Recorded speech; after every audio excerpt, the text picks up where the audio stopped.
You know what starts in, 2 weeks? High school football. Practice starts this week. My kid starts soccer practice, I guess it's tryouts, on Monday. But he's in 8th grade, so not that big a deal. Or maybe it is. Nick Stevens, speaking of big deals, a huge deal, joins us from HighSchoolOT.com. You can subscribe to their newsletter. And if you're watching on TV, there he is. Nick, what's up? How's it going, Adam? And by the way, tryouts are always a big deal. Doesn't matter what grade level. Yeah, that is true. 8th grade, a lot of pressure on these kids to make the team so their parents can plan, scholarship visits and all of that. All right, let's get right to it. Give me a sense for like the level of football, high school football in the state of North Carolina now versus, say, 5 or 10 years ago. I would say the state of high school football in North Carolina has grown exponentially in the last decade. You look at the amount of talent coming out of our state, back in the day, it used to be that we were talking about how all the talent left the state. Right. And that's not necessarily the case anymore. I mean, NC State and Carolina have both done a very good job recruiting in-state lately. There's other schools that have done the same, but we're seeing a lot of our top talent stay. And then if you look at how they progress through college and get to the NFL, we're seeing a lot of them have success at that level too.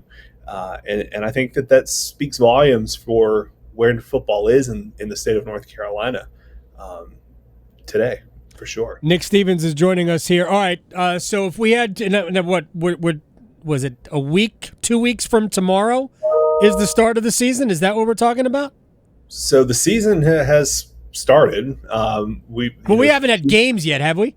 The first week of games is in 2 weeks. August 19th will be the first Football Friday in High School OT Live.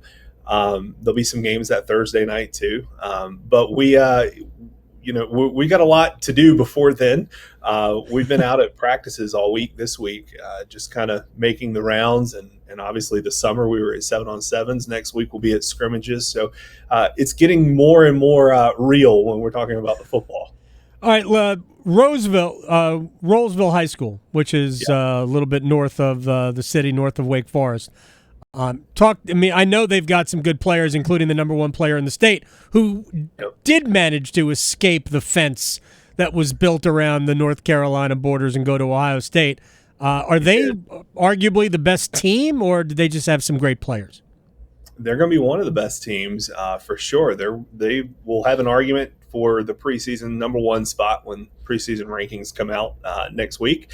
Noah Rogers is the guy you're talking about, 6'2" wide receiver. He's a 4-star player, number one player in the state, number 6 wide receiver in the nation going to Ohio State. And he is very, very good. I mean, he makes Dennis Cox can tell you he's seen some of these games from Rollsville, and he makes some of the most incredible catches I have ever seen a high school kid make. In fact, I was talking to a head football coach at another school here in Wake County who has had to coach against him, and he said he's coached for a long time. He said that's the first kid he's ever looked at and said that kid's going to play on Sunday. Really? When he was in high school. I mean, some of the catches he makes are really, really amazing. Rollsville also has Tamarcus Cooley, who plays both sides of the ball and on special teams. He's a return specialist too. And he has committed to NC State. So they've got some real talent up there at Rollsville. In fact, Tamarcus is on the TJ Thorpe show today, right? Which dropped this morning on High School OT. Good interview where he's talking trash to the UNC guy, TJ Thorpe, in that one. So NC State fans might want to go watch that. We spoke to TJ Thorpe about 2 months ago. TJ's a sharp dude, man. I think the whole thing is just fun. I hope that show continues to grow. Nick Stevens, High School OT managing editor, is joining us here on the Adam Gold Show. Give me a few teams to watch, and then we'll get into conferences and players as well. Well, around the Triangle area, I think a lot of people are going to be watching Rollsville. They'll be watching Cardinal Gibbons, the defending 4A state champion. They'll be mad at Cardinal Gibbons, Nick. Well, we always know that, right? People are always mad at Cardinal Gibbons, yes. But they should be very good again. Millbrook's got some talent as well. Nathan Leacock, a wide receiver for Millbrook, has just committed to Tennessee a couple weeks ago. He's a very good receiver for the Wildcats, and I think that they're going to be very strong again this season. You look at Charlotte, and I think there's going to be a lot of attention on Chambers. Kevin Concepcion, the wide receiver there, is back. They did lose their running back, Dalen Smothers. He transferred from Chambers, but they're going to be in the conversation again to make it back to the state championship. I think that'd be the third or fourth time in a row.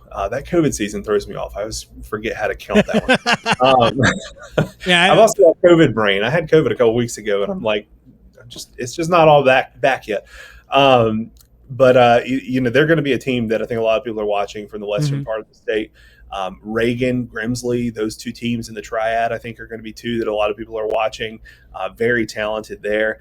And I tell you, one of the games I'm most excited about in week one is Rocky Mountain at Tarboro in the eastern part of the state. I think that's going to be a real fun one between two traditional powerhouses. Since you brought up essentially one of these early season games, before we get into conference play, what are some of the other non-conference battles that we might be interested in? So, we mentioned Cardinal Gibbons. They're going to play Chambers the first Saturday of the season on the 20th. That is a rematch of the 4A state championship game that Cardinal Gibbons won 14-2 last year in the rain at Carter Finley Stadium.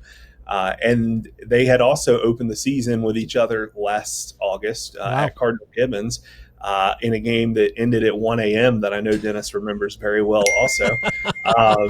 And they were both great games. So I expect that's going to be a real big one. It's a national game that being played in Rock Hill on Saturday. So that'll be a real fun one that I know a lot of people have circled. I'm interested in seeing some of these Rolesville non-conference games. They are going to have to replace their quarterback from last season, Byron Brown, who was really, really good for the Rams. He's at South Florida now.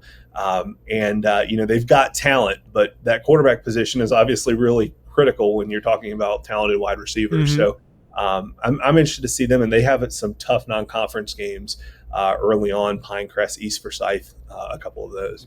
Even I recognize those names. So you're telling me that Gibbons and Chambers from Charlotte are going to play in South Carolina?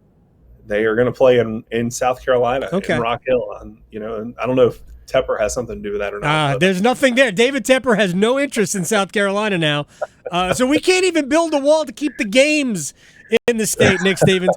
All right, which conferences do you think among like the best teams are going to be the most hotly contested? The NAC 6 conference in the northern part of Wake County is the one that everybody's going to be talking about at first. They've got Millbrook, like we mentioned, some very talented players there. They've got Rolesville. They've got Heritage, who has NC State recruit Lex Thomas at quarterback.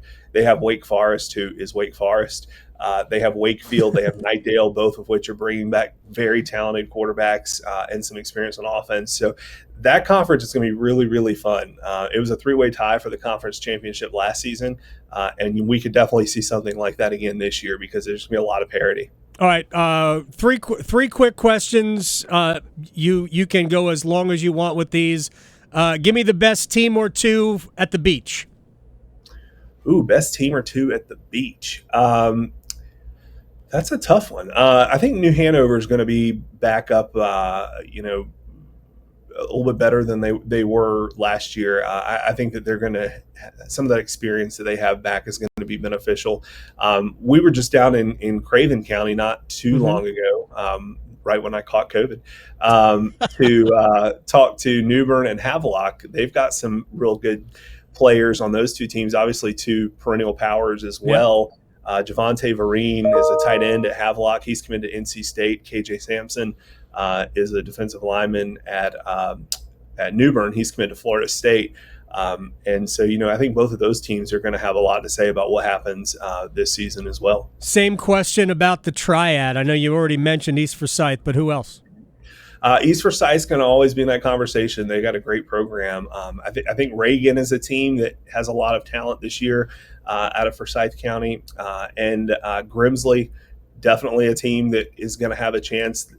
Jamal Jarrett, very talented player there, and Dudley is a defending state champion and also a Okay. perennial power. So I think that's another team. All right, now final thing. We got mountains too. We got beach, we got mountains, we got everything. What about up in the hills? Well, I'll be honest with you, I have not gotten up that way yet this season. All right. So I have not seen anything with my own eyes up there. But there are some traditional powers in the mountains as well. I think we're going to hear from. I will say one of the stories that I think we're going to hear a lot about from the mountains this year is Pisgah. I don't know if people listening remember, but there was a really bad flood in Pisgah last fall, and it wiped out the stadium, the football stadium at Pisgah High School. And they've had to rebuild it and everything since then. They're not going to be able to play at home at all this year, potentially, which will be the second straight year they have played every game on the road. And we're actually planning a trip up there to do that story here soon. But I think that's going to be something we'll hear a lot about this year in the western part of the state. All right, subscribe to the newsletter. Follow Nick Stevens on Twitter. Also, download the app. And yes, download the app. Get all of it. Yes. Because and watch the TJ Thorpe show. Nick Stevens, managing editor, HighSchoolOT.com. You're a machine. Thanks, man. Thanks, Adam.